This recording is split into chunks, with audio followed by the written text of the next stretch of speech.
This video is produced by the UCD Math Support Centre in conjunction with the UCD Access Centre. In this video we will look at the Moivre's theorem again and see how we can use it to find the roots of unity. When working with real numbers, we would say that an equation like x cubed equal to 1 has only one solution, namely x is equal to 1. To find this, we would take the cubed root of both sides of the equation x cubed is equal to 1, which would give us our solution x is equal to 1. When we extend this to the complex numbers, every equation of degree n has n solutions. So that means to solve in the complex world, z cubed is equal to 1. The power is 3, meaning we will have 3 solutions, one of which will be 1. This goes for z to the 4 equal to 1, we'll have 4 solutions, z to the 5 equals 1, we'll have 5 solutions, and so on. To find all the roots in a problem like this, we need to use de Moivre's theorem, as well as a more general version of polar form. From our earlier example, we can write the following. 1 plus I is equal to the square root of 2 times cosine of pi over 4 plus I sine of pi over 4. And this is equal to the square root of 2 times cosine of pi over 4 plus 2n pi plus I sine of pi over 4 plus 2n pi.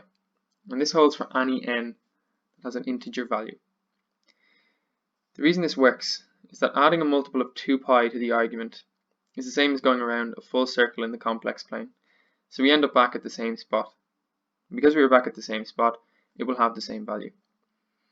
So cosine of pi over 4 plus 2 pi is the same as cosine of pi over 4, which is the same as cosine of pi over 4 plus 4 pi, or pi over 4 plus 6 pi, and so on.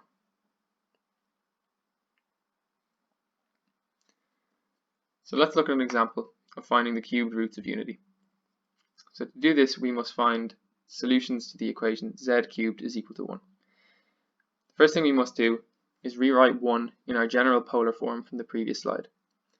So we can write 1 as cosine of 0 plus I sine of 0.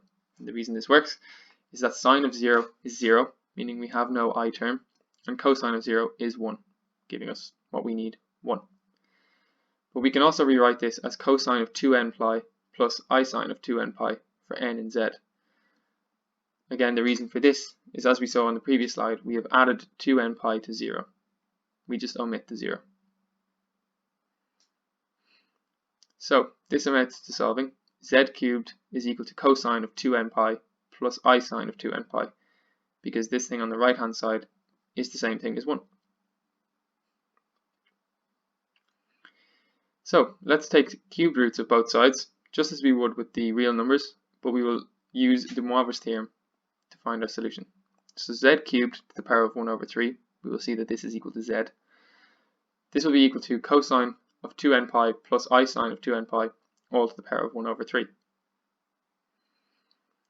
Now, applying de Moivre's theorem to distribute the exponent, we get z is equal to, our R value in front was 1, so 1 to the power of 1 over 3 will remain as 1, times cosine of 2n pi over 3 plus I sine 2n pi over 3. And again, the 3 on the bottom comes from the fact that the power that we distributed into the cosine and sine functions was 1/3. So this gives us 3 solutions for angles less than 2 pi for n equal to 0, 1, and 2. The reason we stop at 2 is if we keep going, we end up with duplicates. So z1 is cosine of 0 plus I sine of 0. That's for n is equal to 0.